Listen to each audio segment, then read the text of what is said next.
acerca de lo que usted bien dijo, un tema de mucha actualidad, lo que es el síndrome de insuficiencia cardíaca. Y muy a propósito, porque precisamente en este mes pasado de agosto salieron las nuevas guías de insuficiencia cardíaca que fueron eh, publicadas en el Congreso de la Sociedad Europea de Cardiología. Y pues bueno, ahí vienen algunas actualizaciones, algunas cosas de novedad o cambios que se hacen en los algoritmos de diagnóstico, de tratamiento, de clasificación, que vale la pena comentar y de paso pues dar una breve revisión de lo que es el tema. Gracias, antes de empezar, a la Sociedad de Medicina Interna del Estado de Veracruz, al doctor Barrada, al doctor Salas, por la invitación y pues bueno, vamos a comenzar. En cuanto a la definición de insuficiencia cardíaca, este es un síndrome clínico que consiste en síntomas cardinales de disnea y fatiga, como lo conocemos desde hace mucho tiempo, y puede acompañarse de signos de presión venosa yugular elevada, crépitos pulmonares, edema periférico, debido a una alteración que puede ser estructural o puede ser funcional en el corazón, que afecta la capacidad no solo de contraerse, sino también de relajarse. De esta definición hay que resaltar tres cosas. Uno, que es un síndrome clínico, estamos ante un síndrome y no ante una entidad nosológica. ¿Qué quiere decir esto? No es una enfermedad como tal, sino es un síndrome, el resultado de signos y síntomas. Y muchas veces este síndrome viene como consecuencia de muchas de las enfermedades cardiológicas. Entonces, como síndrome tendremos que abordar a este padecimiento. El segundo punto es una alteración estructural y o funcional, es decir, puede ser que tengamos un corazón estructuralmente normal, ahora que estamos muy acostumbrados a pedir estudios de imagen y vemos un ecocardiograma que nos reporta corazón estructuralmente normal, eso no quiere decir que el paciente no tenga un síndrome de insuficiencia cardíaca. Puede ser una alteración funcional con un corazón estructuralmente sano. Y eso nos afecta al punto número 3, la capacidad del corazón para contraerse o relajarse. Es decir, no nada más en la capacidad de contractilidad del corazón puede estar afectado y por eso darnos un síndrome de falla cardíaca, sino que la función diastólica cobra un papel importante y en la relajación o lucitropismo del corazón, cuando se ve afectado, pues también nos puede dar falla cardíaca y es a lo que conocemos como falla cardíaca con fracción de eyección preservada. En estas guías de insuficiencia cardíaca del 2021 se hace una nueva tabla de definición en donde se pone por delante, como debe ser, que el paciente debe tener signos y síntomas de insuficiencia cardíaca, es decir, impera la clínica. Pero antes de pasar al segundo renglón, yo quisiera que vieran esta eh, tabla en donde eh, la fracción de expulsión ha sido modificada de diferente forma a través de los años, desde que en 2013 el American Heart y el American College sacaron las guías de insuficiencia cardíaca. Se dividía en tres rubros: insuficiencia cardíaca con una fracción de eyección reducida, una fracción de eyección borderline o en el límite y una fracción de eyección preservada. La borderline o el límite era de 41 a 49 y la preservada de más del 50%. En 2016, la Sociedad Europea de Cardiología, las guías, pues las saca más o menos de manera muy similar, pero después, a través de algunas sociedades de imagen en Reino Unido, en Estados Unidos, etcétera, se hacen distintas clasificaciones de la función ventricular y se divide en cuatro, lo cual daba lugar a que hubiera distintos rangos en estos cuatro, de acuerdo a los británicos con los americanos, y finalmente no se tenía a ciencia cierta un consenso de cómo debería de ser esta función ventricular. Ahora, un segundo, porque no me pasa la diapositiva.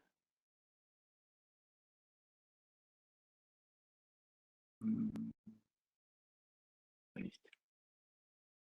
Listo. Cuando vemos la definición y la tabla de definición, ahora tenemos insuficiencia cardíaca con fracción de eyección reducida, insuficiencia cardíaca con fracción de eyección levemente reducida de 41 a 49%, y la insuficiencia cardíaca con fracción de eyección preservada mayor de 50%. Y en base a esto es que nosotros vamos a definir muchas cosas y sobre todo el tratamiento. ¿Cuál es el cambio clave con respecto a 2016?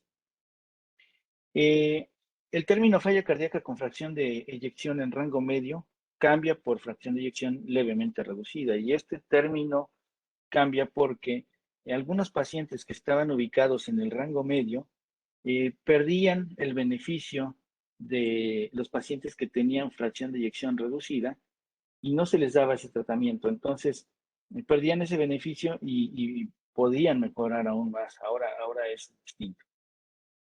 El diagnóstico de este tipo de falla cardíaca puede haber elevación de péptidos, que son elementos importantes en el diagnóstico de este padecimiento, lo vamos a ver más adelante, y alteraciones estructurales, pero no son mandatorios para el diagnóstico, es decir, no porque no tenga yo péptidos natriuréticos elevados o porque no tenga alteraciones estructurales en el ecocardiograma, como ya vimos en la diapositiva anterior, no voy a tener falla cardíaca.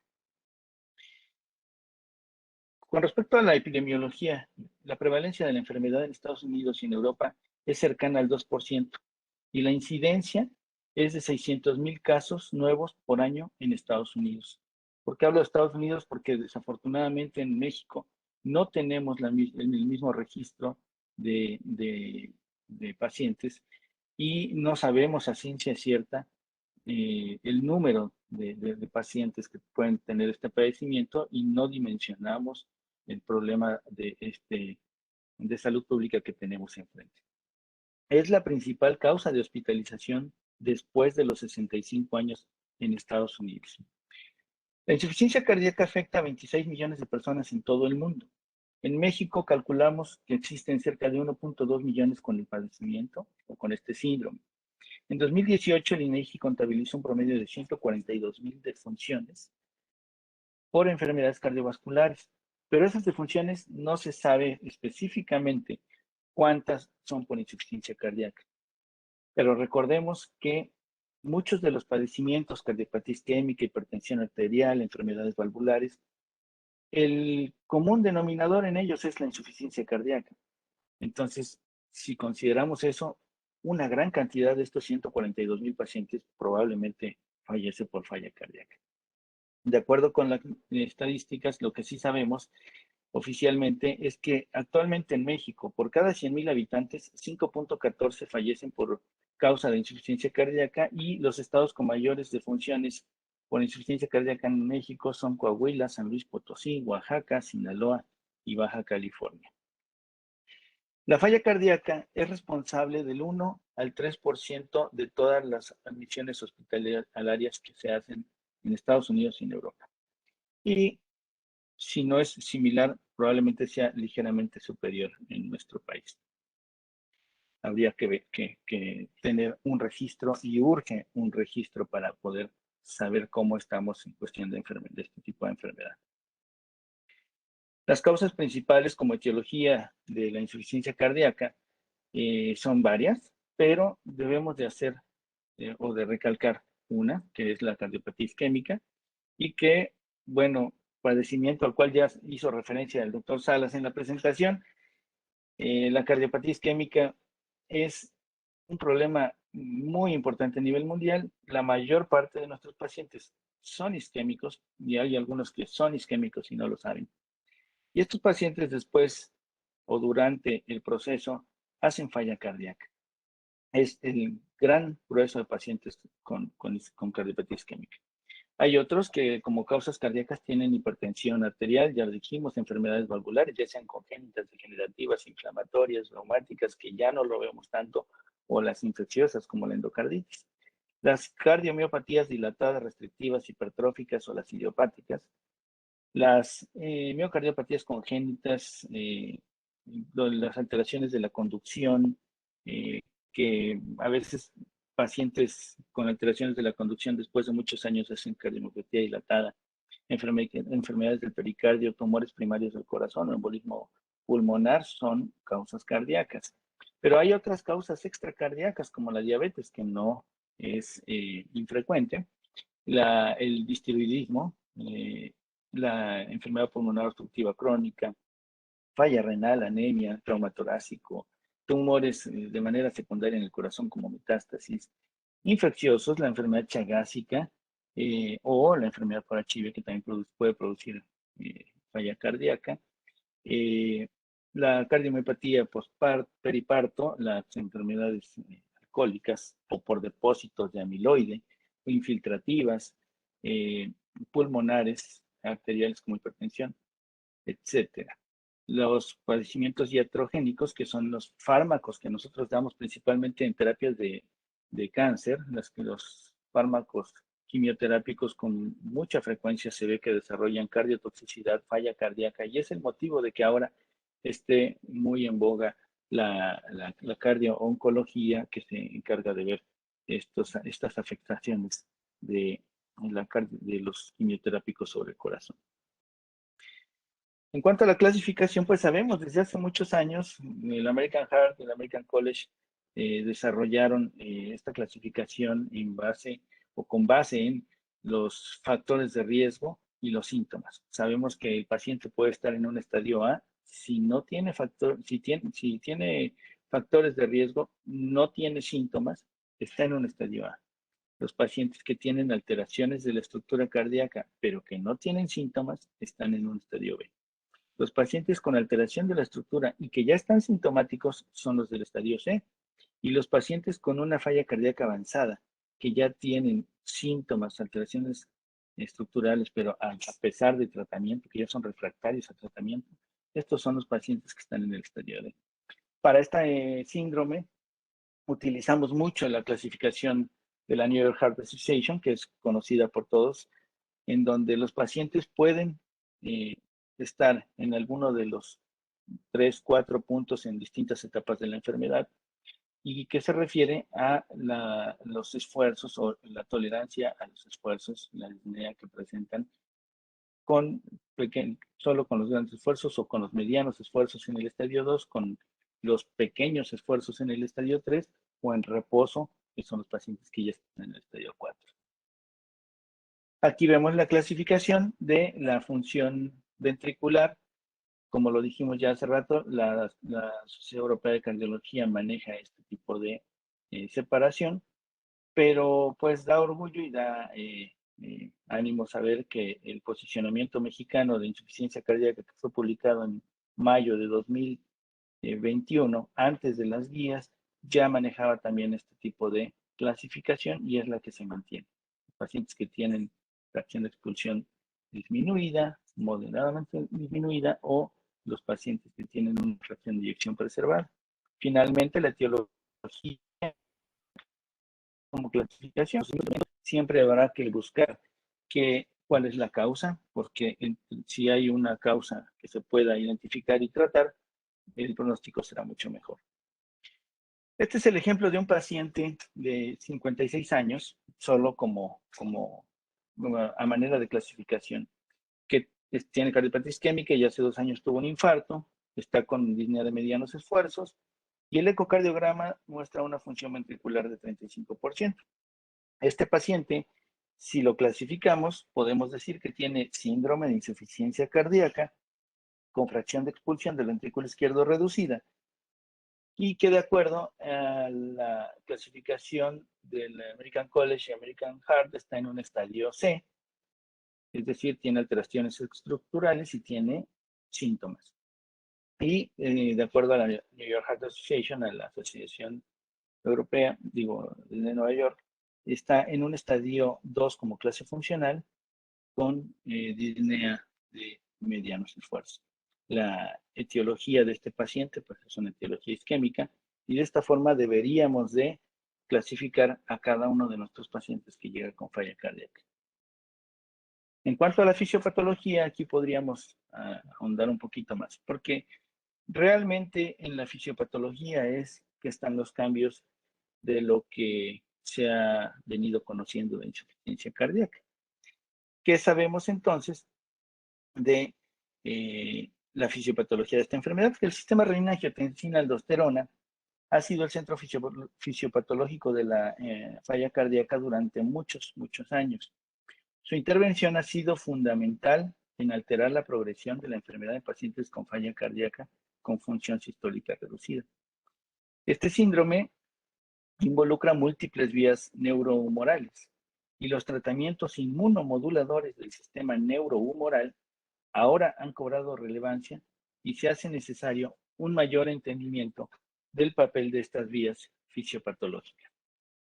El mayor conocimiento de estas vías permitirá la investigación de nuevas terapias que podrían impactar en el resultado final de los pacientes con falla cardíaca.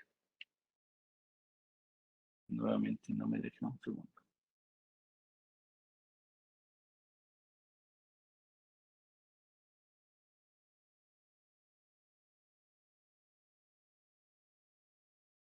Por alguna razón no me avanza la diapositiva. Ahí está. Y con respecto a la fisiopatología, ahora sabemos que en un principio el modelo cardiorrenal fue el de los primeros que se consideró para este síndrome. El modelo fisiopatológico cardiorrenal de hace muchos años consta de que la falla ventricular izquierda generaba congestión pulmonar y por lo tanto el tratamiento tenía que ser dirigido a mejorar la fuerza de contracción del corazón. Eso lo conocemos como inotropismo y forzar posteriormente la diuresis para aliviar los síntomas. De esa forma, entre la diuresis y el inotropismo se podría descongestionar al corazón, que era la forma en la que se trataba esta enfermedad.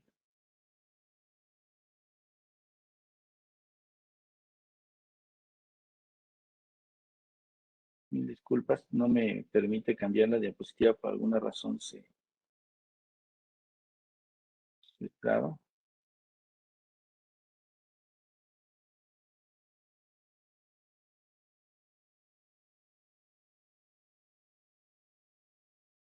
Pero ya tiene razón.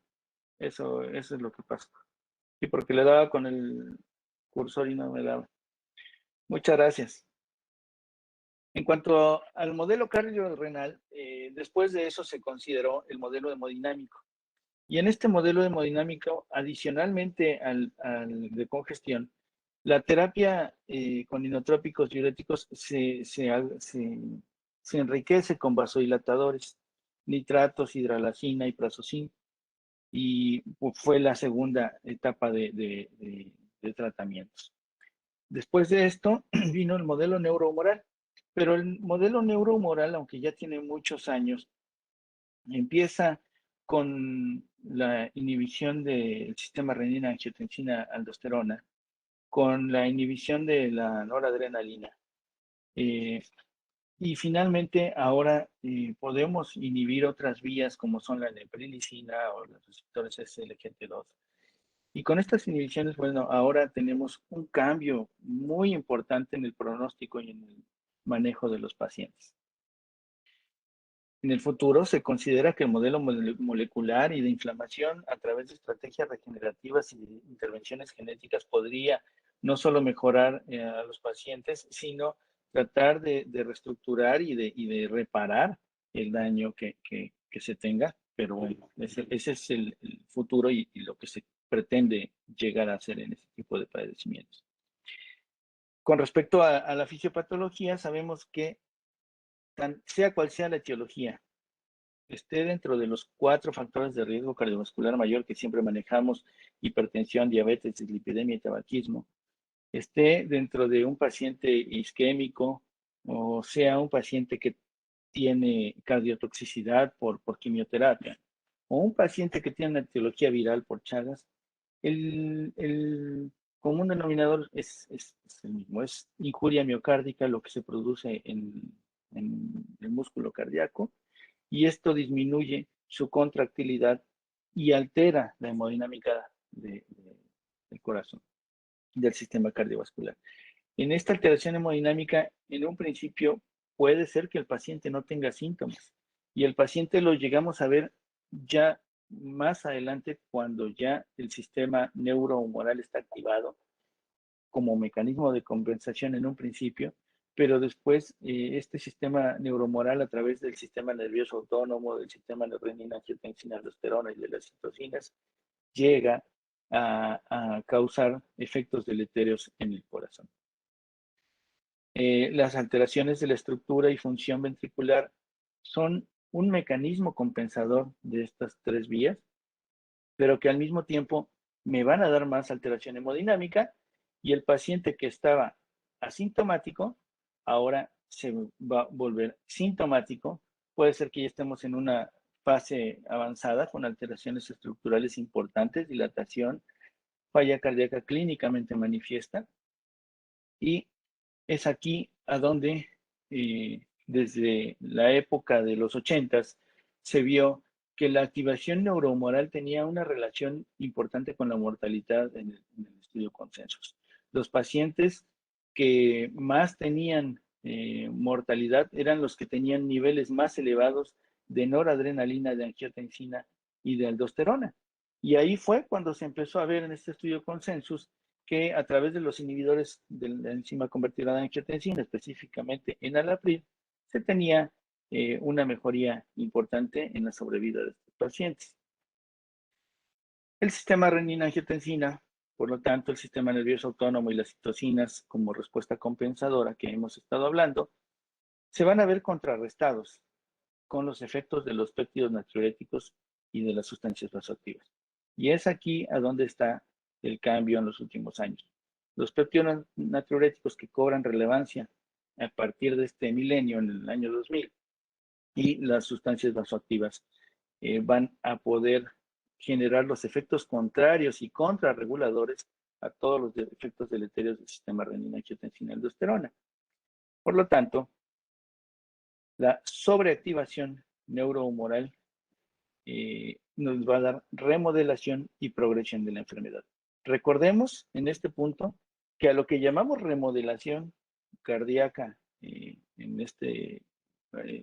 el corazón, que son mediados por renina, angiotensina, aldosterona, realmente es una remodelación adversa, es una remodelación que la propia palabra podría pensar que se está componiendo, pero es al contrario, se está deformando el corazón y esto va a ser contrarregulado en muchas ocasiones por los péptidos natriuréticos, por sustancias vasoactivas que ahora conocemos, endotelina 1, aminopeptidasa, óxido nítrico, adrenomedulina y bradicimina.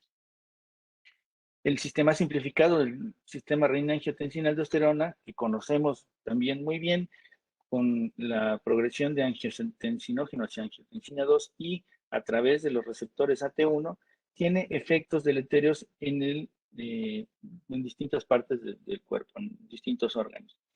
A nivel renal, hay una retención de sodio, hay fibrosis. A nivel de las glándulas suprarrenales hay mayor liberación de aldosterona. En el corazón hay inotropismo y cronotropismo positivo, es decir, el corazón trata de contraerse con más fuerza, trata de estar más rápido sin que pueda conseguirlo. El inotropismo, la frecuencia cardíaca por lo regular sí se incrementa y el inotropismo no. Hay hipertrofia, hay fibrosis. Los vasos sanguíneos desarrollan hipertrofia en su capa muscular, producen vasoconstricción, incrementan las resistencias vasculares periféricas, incrementa la presión. A nivel del cerebro hay un mayor apetito por la sal, hay mayor sed, se activa el sistema simpático y la liberación de vasopresina, noradrenalina, etc. Esto finalmente lo podemos resumir como presión alta, tono simpático elevado, incremento en los niveles de aldosterona, incremento en la fibrosis y en la hipertrofia, por solo el efecto del sistema renina, angiotensina, aldosterona. ¿Y qué es lo que hacen los péptidos natriuréticos? Los péptidos natriuréticos, al final de sus acciones biológicas, producen lo contrario. Disminución de la presión arterial, vasodilatación con tono simpático disminuido, aldosterona en menores niveles, fibrosis disminuida y menor hipertrofia. Y se logra también a través de este sistema de péptidos natriuréticos la diuresis o natriuresis, que es parte de lo que puede mejorar mucho a los pacientes. Los efectos biológicos de los péptidos natriuréticos, por lo tanto, los vemos tanto en corazón como en cerebro y a nivel renal. Tenemos finalmente efectos antifibróticos, antirremodeladores, para tratar de que el corazón no sufra de mayor dilatación. Neurohumorales, aldosterona, endotelina y norepinefrina disminuidas. Y estos efectos también se ven en parte por la inhibición del sistema renina-angiotensina-aldosterona, vasopresina y cininas, que en algunos fármacos actuales, que ya veremos en un momento, que se tiene acción dual para inhibir la degradación de los péptidos natriuréticos y para inhibir el sistema renina-angiotensina-aldosterona, pues finalmente se logran todos estos efectos importantes en el cuerpo. La acción y depuración de estos péptidos natriuréticos es importante entenderla, porque a través de la neprilicina, los péptidos natriuréticos se van a degradar. Y los péptidos natriuréticos, lo que queremos es que no se degraden, queremos que estén incrementados porque esos son los que nos van a poder mejorar más al paciente. La neprilicina también tiene ciertos efectos sobre la endotelina y tiene efectos para que la angiotensina 1, la sustancia P, las bradicininas y la adrenomedulina, que son sustancias vasodilatadoras y que queremos que existen, estas se inactivan y la neprilicina, al inhibirla, vamos a evitar que se inactiven también y vamos a tener mayor cantidad de sustancias vasoactivas vasodilatadoras adecuadas y mayor cantidad de péptidos natriuréticos si nosotros inhibimos esta neprilicina. Los niveles de neprilicina, se encuentran incrementados en la falla cardíaca y este es un punto muy importante que debemos de considerar. Los péptidos vasoactivos tienen un balance neurohumoral y hay péptidos que son vasodilatadores y hay sustancias que son vasoconstrictoras. Debe de haber un balance y lo que queremos en falla cardíaca es que predominen los vasodilatadores para poder tener un mejor resultado en los pacientes con falla cardíaca. Sabemos que la insuficiencia cardíaca es un estado de desequilibrio neurohumoral en donde las sustancias vasoconstrictoras, antinatriuréticos y promitóticos están elevados y las sustancias vasodilatadoras están disminuidas.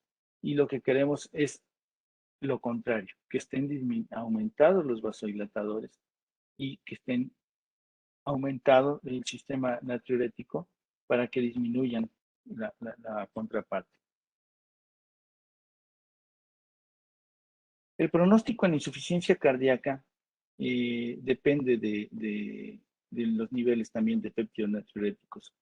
Y en hospitalizaciones en Europa se vio que a mayor nivel de péptido natriurético, peor pronóstico del paciente porque la mortalidad incrementa a mayor nivel de péptidos natriuréticos. Si los péptidos natriuréticos están elevados y si son buenos, ¿por qué al estar elevados incrementa la mortalidad? La razón es la siguiente. Los péptidos natriuréticos se encuentran muy elevados, pero muchos de ellos están biológicamente inactivos. Por eso es que no tienen buen efecto. Y además hay una resistencia al efecto de esos péptidos natriuréticos. De tal forma que existe un efecto paradójico de estos péptidos. El corazón, cuando está en falla, reduce la efectividad de los péptidos natriuréticos sobre el riñón, se reduce la efectividad de los péptidos natriuréticos sobre los vasos sanguíneos, a pesar de que estos tienen una acción benéfica. Y eso evita que haya vasodilatación, evita que haya natriuresis, reduce la precarga y la poscarga, que es lo que queremos que mejore a la falla cardíaca. La baja efectividad de los péptidos natriuréticos en insuficiencia cardíaca se considera por los siguientes puntos. Hay baja efectividad de estos péptidos a nivel renal, como lo dijimos, y no hay uresis. A nivel vascular, y no hay vasodilatación. Hay baja efectividad de estos péptidos a nivel endocrino y no hay liberación incrementada de adrenalina y de aldosterona. Y hay una degradación enzimática incrementada. Entonces, estamos eliminando muchos péptidos. Los que nos quedan no son biológicamente activos, no tienen buenos niveles de acción a nivel de órgano blanco. Y aquí en esta tabla hay un artículo muy interesante en la revista de falla cardíaca de la Sociedad Europea en 2017, en donde se habla específicamente de los mecanismos de por qué no hay efectividad de estos péptidos natriuréticos en falla cardíaca de manera fisiológica cuando hay eh, eh, este síndrome. Y lo podemos contrarrestar en esta etapa de la medicina en esta época con fármacos que pueden tener acción sobre el sistema de péptidos natriuréticos y sobre el sistema renina-angiotensina-aldosterona, y lo vamos a tratar de explicar. Sabemos que el sistema renina-angiotensina-aldosterona, a través del angiotensinógeno, se convierte finalmente en angiotensina 2 y a través del receptor AT1 produce vasoconstricción, incremento de la presión arterial, incremento de la aldosterona, de la fibrosis y de la hipertrofia, como ya lo vimos en la diapositiva previa. A través de la inhibición de este sistema, a través de un ARA2 o a través de un IECA, podemos tener mejoría. Pero hay fármacos actualmente, ¿por qué decimos ARA2? Que hay fármacos actualmente que combinan la acción de los péptidos de los ARA2 junto con la inhibición de la neprilicina.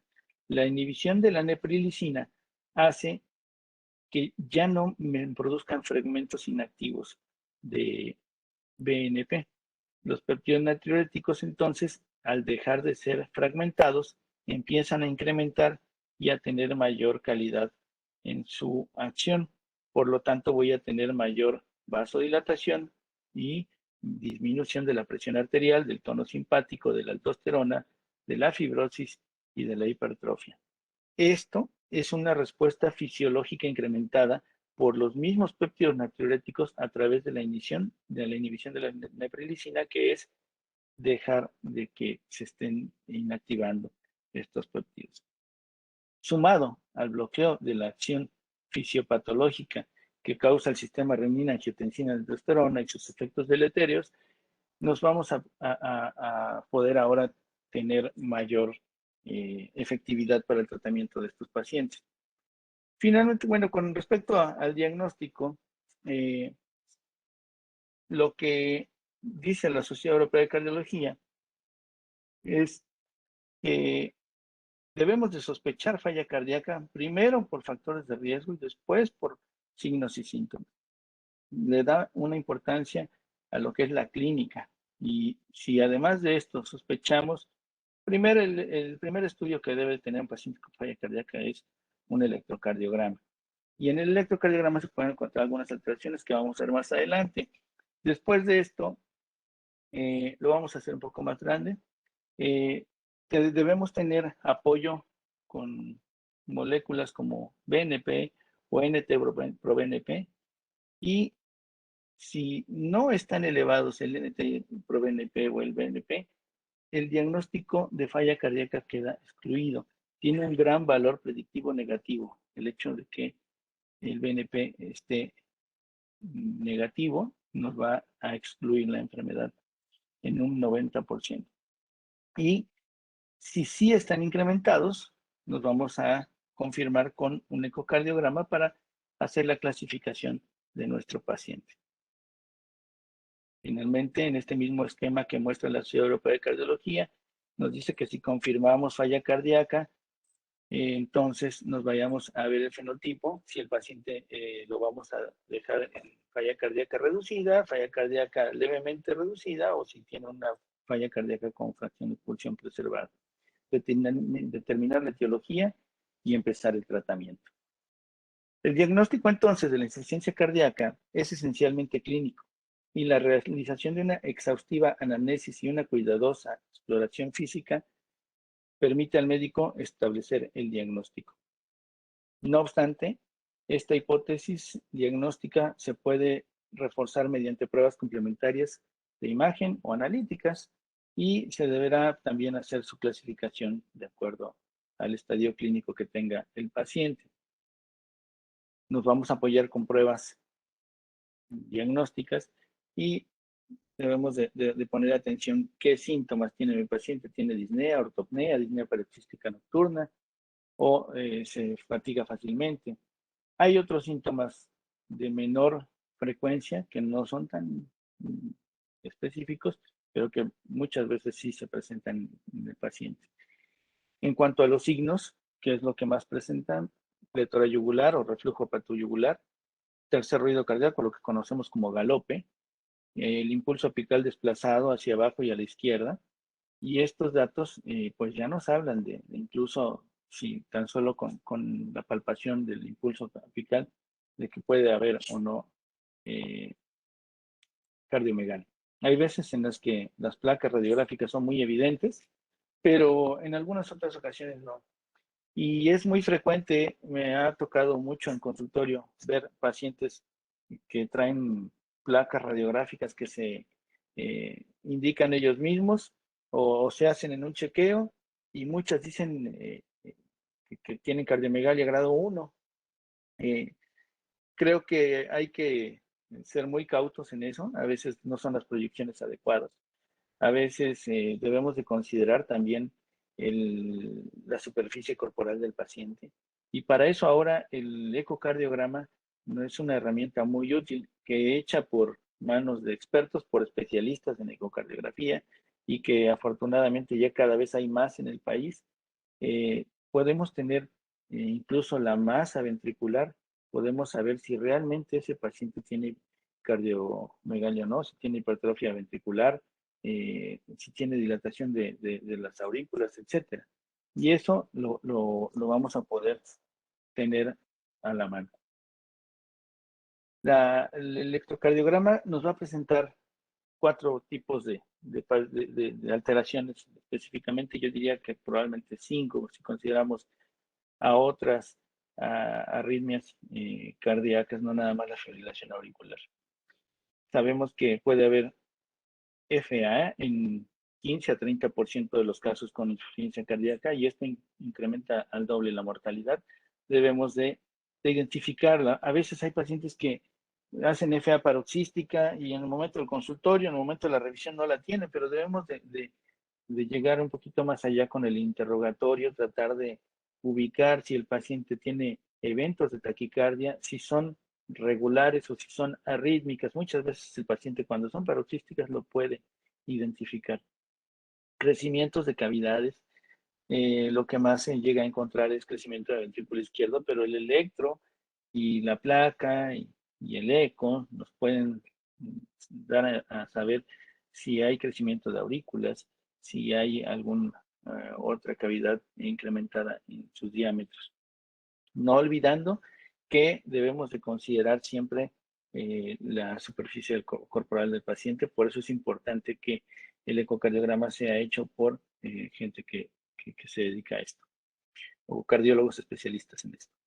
Bloqueo de rama izquierda es de las alteraciones que también se presentan con frecuencia en los pacientes con insuficiencia cardíaca, segmentos QRS ensanchados que pueden medir más allá de 120 milisegundos, 130 milisegundos, 150 milisegundos, y esto va a ser importante medirlo y revisarlo porque más adelante vamos a ver las indicaciones de dispositivos de resincronización cardíaca que tienen mucho que ver para esto.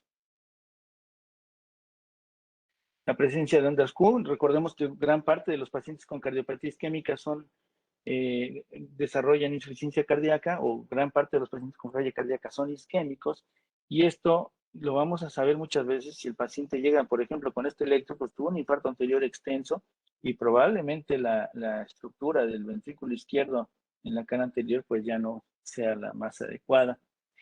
Desde ahí es que podemos ver. Y finalmente, arritmias en pacientes con insuficiencia cardíaca. Es posible y la mayor parte de los pacientes tienen extrasístoles ventriculares, pero si me desarrollan colgajos de taquicardia ventricular sostenida o no sostenida, ya va a ser importante considerarlos porque a veces, además del tratamiento, pudieran ser candidatos a un dispositivo, a un desfibrilador automático implantable o a una terapia de resincronización, como lo dijimos. No a todos, pero sí ubicar al paciente que realmente lo requiere o que se va a beneficiar. Eso lo vemos también ahorita al final. Los peptidonatriuréticos, recordemos que está el BNP y está el NT-proBNP. En cuanto a la diferencia, hay que recordar que el BNP tiene una semivida plasmática corta, aproximadamente de 20 minutos, mientras que el NT-proBNP es una molécula inactiva y tiene mayor estabilidad, va a durar más, hasta 120 minutos, y esto es importante para los servicios de urgencias. Si el paciente me llega y yo le hago NT-proBNP 3, 4 horas después de que llegó, ya que le pasaron diuréticos y todo, probablemente pues no me va a servir de nada ya tomarle esos valores o considerarlos para su diagnóstico. El BNP debe ser en pacientes no agudos menor de 35 y en el NT-proBNP menor de 125. Para pacientes agudos, el BNP debe ser menor de 100 y el NT-proBNP debe ser menor de 300. También es pronóstico el BNP para saber si vamos a tener rehospitalizaciones. Si cuando mi paciente ingresa me disminuye el BNP después a más del 30%, es poco probable que ese paciente regrese. Pero si después de que ingresa no disminuye el BNP o incluso incrementa, la probabilidad de rehospitalizaciones por falla cardíaca va a ser alta. En el diagnóstico, además del BNP, el ecocardiograma es fundamental, es una herramienta diagnóstica importantísima que debemos de considerar no tanto para el tratamiento, sino para su clasificación, para el diagnóstico, para todas las fases de lo que es el abordaje de nuestro paciente. Voy un poco más rápido para dar lugar a un poco de discusión más adelante. Esta es la tabla que propone el posicionamiento mexicano de insuficiencia cardíaca, en donde nos dice que debemos de hacer una historia cardiovascular, en donde debemos de llegar a un diagnóstico primero con la historia clínica, después con los datos clínicos, con electrocardiográficos, rayos X, y si eso nos lleva a más con este paciente, debemos de confirmarlo mediante peptidonatriuréticos o ecocardiografía, de igual forma que lo hace la Sociedad Europea de Cardiología en sus guías, y debemos de llegar más allá, no nada más decir tiene falla cardíaca y vamos a tratarlo, sino que debemos de ver si hay algunas otros diagnósticos que a veces podemos hacer por imágenes de resonancia magnética, por tomografía, por medicina nuclear, enfermedades infiltrativas, llagas, etc. Finalmente, con el tratamiento, vamos a ubicar un poco aquí que un paciente que tiene síntomas y progresión de la falla cardíaca, en donde el sistema nervioso simpático y el sistema renina-angiotensina están alterados, están incrementados con vasoconstricción y con efectos deleterios, en presencia de un sistema de péptidos natriuréticos que ya vimos que muchas veces es insuficiente, que es de mala calidad, son biológicamente inactivos, hay resistencia a esos mismos péptidos por parte del cuerpo. La primera terapia que hubo y que se manejó fueron los vasodilatadores. Después, vamos a dar un poquito más adelante porque no, ¿verdad? Después, lo que hubo fueron los beta bloqueadores, los inhibidores del sistema renina-angiotensina-aldosterona, los antagonistas de la aldosterona, y ahora estos han sido reemplazados, sobre todo los inhibidores del sistema renina-angiotensina-aldosterona, por inhibidores de la neprilicina y del receptor de angiotensina, que llamamos comúnmente ARNIs.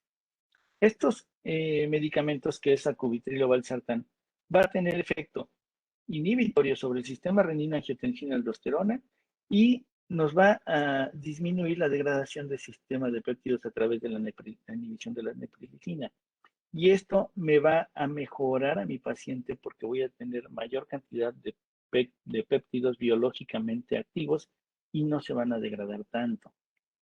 Finalmente, llega un fármaco más que en 2017, a través de 2 estudios, Dapa-Hertweiler y Emperor, con dapaglifosina y empaglifosina, se ve la mejoría de los pacientes con los inhibidores SGLT2, produciendo un efecto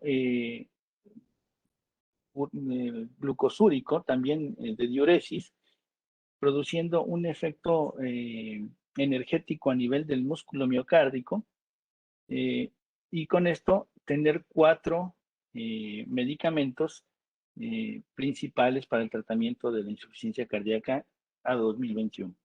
Y estos 4 tratamientos, que les llaman en algunos textos los 4 fantásticos, estamos hablando de los beta bloqueadores, de los inhibidores del sistema renina, angiotensina, aldosterona, sustituidos por los ARNIs, y de los ISGLT2 y de los antagonistas de los receptores de aldosterona. Son 4 fármacos que en el algoritmo de tratamiento para insuficiencia cardíaca de las guías en 2016 solo estaban considerados 3. Los ISGLT2 no estaban considerados en las guías, no estaban recomendados, únicamente estaban recomendados los ARNI. Y el tratamiento era de la siguiente forma. Primero IECA, seguir con beta bloqueador. Si el paciente sigue sintomático y con función ventricular baja, añadir antagonistas de la aldosterona. Si el paciente sigue sintomático y con función ventricular menor del 35%, entonces ir a una terapia de sustitución de IECA por ARNI. Si el paciente tiene un QRS ancho, entonces evaluar la necesidad de terapia de resincronización. Y si el paciente tiene ritmo sinusal con frecuencia cardíaca elevada, entonces utilizar otras terapias como la ivabradina. Estos tratamientos podían combinarse y pues llevar de una manera organizada en ese orden. Y si no lo lográbamos, entonces podíamos considerar la administración de digoxina, de hidralazina, de nitratos o de algunos dispositivos de asistencia ventricular o trasplante cardíaco. Ahora no. Ahora el tratamiento de las guías de la Sociedad Europea de Cardiología pone a los 4 primeros tratamientos como indistintos y que deben de estar en la mayoría de los pacientes, ya sea inhibidores de la ECA o ARNIs, ya sea beta bloqueadores, antagonistas de la aldosterona, inhibidores SGLT2 y los diuréticos que hemos usado durante todo el tiempo. Pero los 4 primeros, tratar de utilizarlos en la mayoría de los pacientes de acuerdo a tolerancias y dosis de acuerdo a tolerancias. Una vez que utilizamos estos fármacos, debemos de ver si mi paciente tiene función ventricular menor de 35% y QRS menor de 130, o sea, un QRS un poco no tan ensanchado, ver si es necesario el implante de un cardioverter, de un dispositivo desfibrilador. Si el paciente tiene más de 35% de FEBI y menos de 40, entonces podríamos llevarnos con tratamiento y ver cómo modificarlo de acuerdo a su evolución. Pero si tiene función ventricular menor de 35% y tiene un QRS que está arriba de los 130, si está entre 130 y 149, la indicación de un dispositivo de resincronización es clase 2A, pero si está arriba de 150, la recomendación es clase 1 para un dispositivo de resincronización cardíaca. Finalmente, las recomendaciones del tratamiento en pacientes con insuficiencia cardíaca y fracción de expulsión reducida se ven en esta tabla, en donde los inhibidores de la ECA están recomendados como clase 1A, beta bloqueadores también, antagonistas de la aldosterona para pacientes con falla cardíaca reducida, fracción de expulsión 1A, todos disminuyen hospitalización y muerte, y lo que está en rojo es que se agrega en este año la recomendación para utilizar inhibidores de SGLT2, dapaglifosina o empaglifosina con evidencia suficiente para pacientes con falla cardíaca con fracción de eyección reducida y eso también nos disminuye hospitalización y muerte. Sacubitril/valsartán es recomendado en pacientes que se les va a reemplazar el inhibidor de la ECA, pero no debemos de utilizarlo de manera combinada. O utilizamos un IECA, o utilizamos un ARA2, o utilizamos sacubitril/valsartán para tratar de inhibir la vía renina-angiotensina-aldosterona.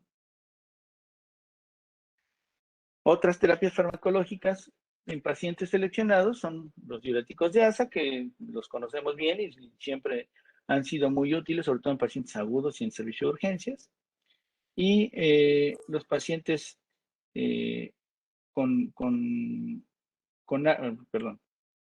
los pacientes con un riesgo reducido para hospitalización y cardiovascular muerte, estos pacientes, si toleran los inhibidores de la ECA o ARNIS, podrían recibir un bloqueador de lo que son los ARA2, los PRA2, los sartán, telmisartán, valsartán, etc. Y eso es 1B. Con respecto a la ivabradina, no es como en algunas ocasiones se utiliza un medicamento clase 1A. Es un medicamento clase 2A para pacientes que están sintomáticos, para pacientes que tienen una frecuencia cardíaca mayor de 70, que tienen función ventricular menor de 35 y en los cuales ya se tiene beta bloqueador. No está bien que yo inicie un medicamento de este tipo si no he intentado con los beta bloqueadores. O si no me tolera los beta bloqueadores, entonces por presión arterial que esté muy baja, entonces sí estaría justificado tratando de mejorar la frecuencia cardíaca con ivabradina, sin afectar la presión arterial. La hidralazina, el isosorbide, que antes eran muy utilizados, ahora pasan a ser recomendación clase 2B, lo mismo que la digoxina, clase 2B. Con respecto al DAI, a lo que es el dispositivo de desfibrilador automático implantable en pacientes con falla cardíaca y fracción de expulsión reducida, estos pacientes son recomendados para reducir el riesgo de mortalidad, de muerte súbita y para ser en quienes han tenido un evento de arritmia ventricular o inestabilidad hemodinámica y en quienes se tiene una expectativa de vida cuando menos de más de un año y que además de eso la arritmia no haya ocurrido en menos de 48 horas de un infarto. Es decir, si fibriló porque se infartó, eso no es indicación para DAI. Debe de ser un paciente que tenga muerte súbita abortada, que tenga función ventricular disminuida y que no haya estado infartado de manera temprana.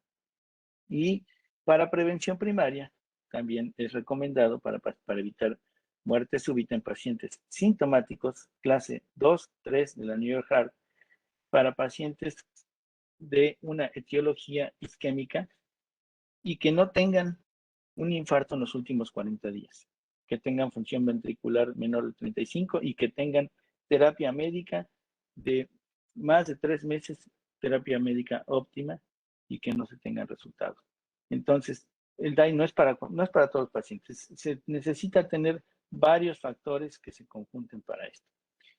Finalmente, vemos que hay algunos pacientes que en Estados Unidos se colocan DAEs con mucha frecuencia, sobre todo pacientes isquémicos con falla cardíaca reducida. Esos pacientes sí pueden ser candidatos. Con respecto también al DAI, esta indicación sí cambia. Esto antes era 1A, ahora es 2A. Pacientes que tienen riesgo de muerte súbita y que están sintomáticos con falla cardíaca clase 2 a 3 y que son de etiología no isquémica, con función ventricular de 35% y terapia médica óptima a más de 3 meses.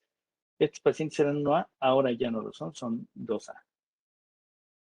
Con respecto a la terapia de resincronización cardíaca, está indicada en pacientes sintomáticos con falla cardíaca con un QRS de más de 150, con bloqueo de rama izquierda y función ventricular disminuida, terapia médica óptima.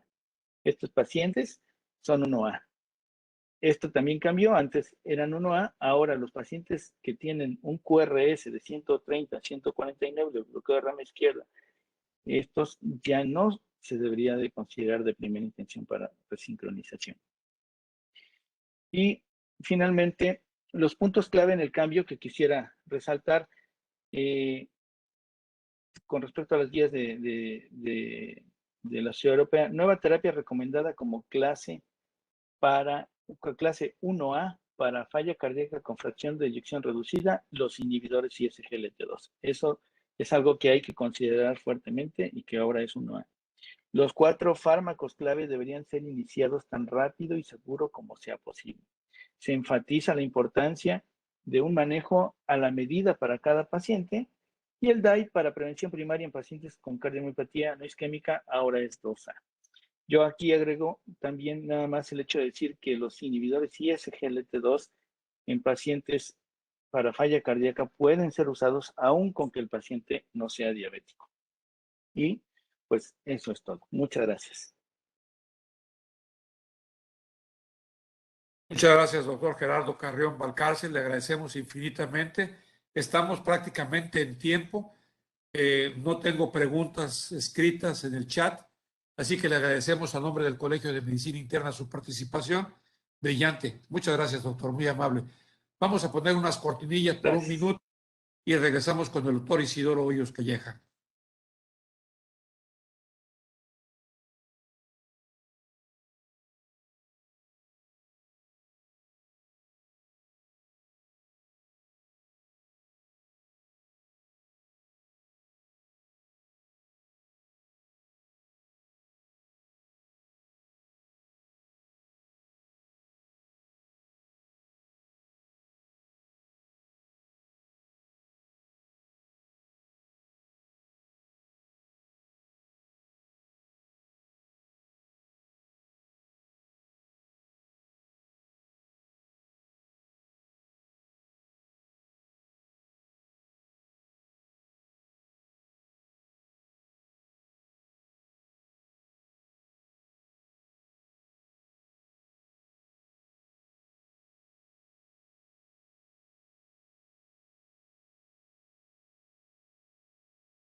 Muy buenas tardes.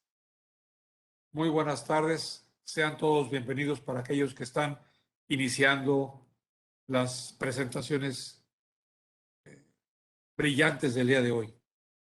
A continuación, está con nosotros el señor doctor Isidoro Hoyos Calleja con el tema de comorbilidades en insuficiencia cardíaca. El doctor Isidoro Hoyos es graduado de la Facultad de Medicina de la Universidad Veracruzana con mención honorífica en el año de 1978. Posgraduado en Medicina Interna en el Hospital Adolfo López Mateos del ISSSTE, avalado por la UNAM y certificado por el Consejo Mexicano de Medicina Interna.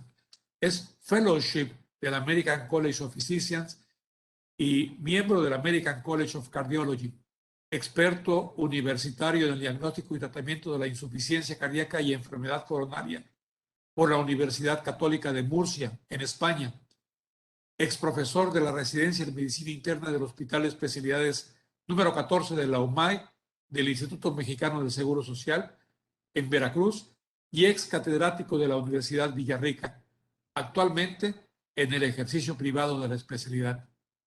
Sea usted bienvenido, doctor Isidoro Hoyos, y dejo los micrófonos. Muchas gracias.